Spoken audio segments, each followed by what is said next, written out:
बेनिखाय गाबोन UPPL आरो PPF ज' जायोबा बुजा बुजा थालायबा बे आसर जानो गोनां बाथ्रा नङा। बर' हारिया गोदोनिफ्रायनो खौसेखा आरो बर' हारिया खौसे नङामोनब्ला पलिटिक्सआव रावबो अरायबो मागोन रावबो अराय समनि शत्रुबो नङा रावबो अराय समनि लोगोबो नङा बे पलिटिकल पार्टिफोरनि पलिटिकल लिडारफोरनि मोनसे आखुथाय।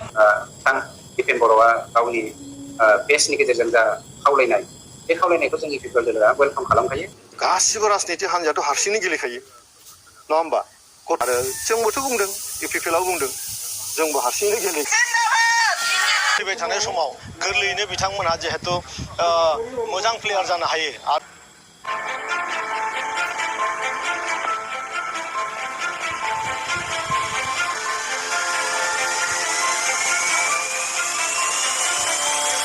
इलेक्शन आरो सरकार बे मोननैया आलादा जिनिस इलेक्शन हारसिं गेलेबाबो सरकार जोंहा जइन थागोन। UPPL आरो BPF आसलते शत्रु नङा मात्र नीति आदर्श आलादा आलादायै गावगावनि थांखियाव गसंनानै इलेक्शन गेलेलायदों।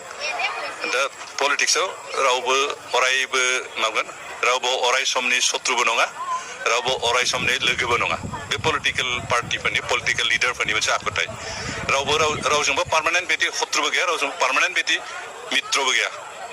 बेनिखाय गाबोन UPPL आरो PPF ज' जायोबा बुजा बुजा थालायबा बे आसर जानो गोनां बाथ्रा नङा। बेखौ समाजआ दिन्थिगोन। दिनै बिथाङा खावलायदों थिगानो खावलायनायाव बिदा फंबाय ज' जानो गोरोन्थिथ' गैया।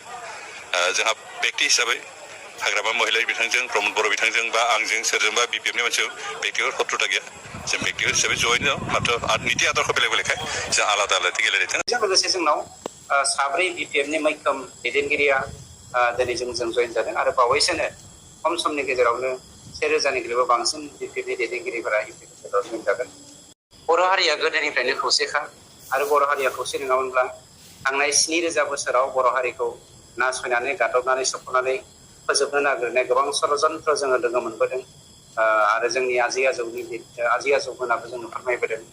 गतिके गोब्राब नङा मोनसे हारिखौ फोजोबनो खिन्थु बर' हारिखौ फोजोबनाया गोरलैबो नङा।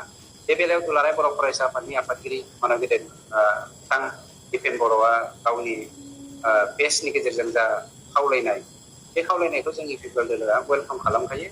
मानोना जों बर' हारिया जेब्लायबो खौसेखा बेखौ जों मिथिखागौ।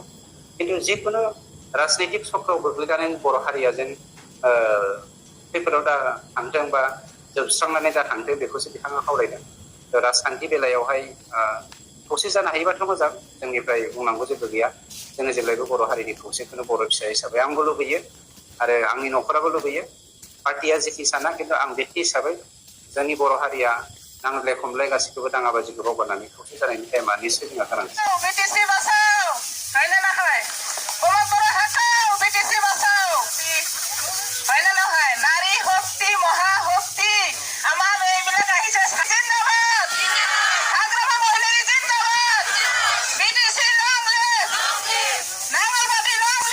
फैबाय थानाय समाव गोरलैयैनो बिथांमोनहा जिहेतु मोजां प्लेयार जानो हायो आरो जिहेतु जों फुटबलखौ लानानै मोनसे सिमां नुदों फैगौ दिनफ्राव ISL खेलानिफ्राय लानानै IPL बेफोरबायदि खेला बेफोराव फैगासिनो दं आरो स्पेसियेलि जोंनि बर' हारियाव जोंहा फुटबलजों जोबोद मोनसे लागाव दं मोनसे माने गोसोजों माने गोथैजों कानेक्सन दं। गतिके बेखौ आरो गियार आप जाहाथे खालामनो हायो बे सिमांजों जोंनि BTR आव थानाय 40टा समस्तियाव जोङो फुटबलनि पुरा सेट जोङो बिथांमोननो रानना होदों आरो फैगौ समफ्राव बिथांनि बिथोन बायदिनो प्रमद बर' बिथां सारनि बिथां बायदिनो भलिबल आरो केराम बेबायदिनो जोंनि लाइमोनफोरखौ गाज्रि बेसादनिफ्राय बा गावनि टाइमखौ वेस्ट खालामनायनि जिखिनि वेस्ट खालामागारा जाहाथे गेलेनानै गावनि मेन्टेलि फिजिकेलि आरो जोंनि हादोरखौ जाहाथे जोंनि हालामखौ जाहाथे नाम खामायनो हायो बेनि हाबाफारि आरोखि। बिथांनि सायाव एक्सन लानाय लायैया BJP हान्जायासो मिथिगौ।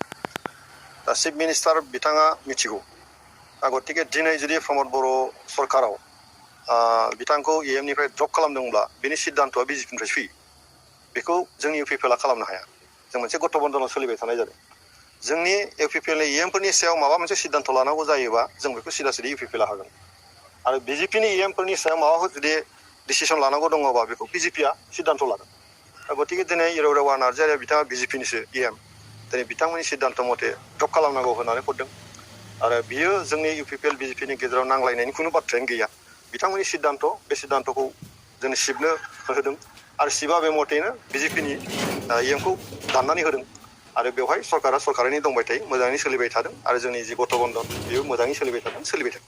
बेथ' गोदान बाथ्रा नङा गासिबो राजनिति हान्जायाथ' हारसिङै गेलेखायो नङा होमबा गथ' बन्दना माला फैयो एखमबा इलेक्सननि सिगां जायो खिन्थु एखमबा इलेक्सननि उनाव जायो इलेक्सननि उनाव जानाया पस्ट जिखौ जोङो गथ' बन्दन होनना बुंनाय जायो हारसिं सरकार दानो हायाबा लोगो नांनानै दायो बे जाबाय जोंनि भारतनिनो संबिधानिक मोनसे बेबस्था नङा होमबा आरो एखमबा खिन्थु बिसायख'थिनि जायखिजाया बिसायख'थिनि सिगांबो राजनिति हान्जाफ्रा ज' जालायनानै गेलेयो बे गोदान बाथ्रा नङा आरो जोंबोथ' बुंदों इउ पि पि एल आव बुंदों जोंबो हारसिङै गेलेगोन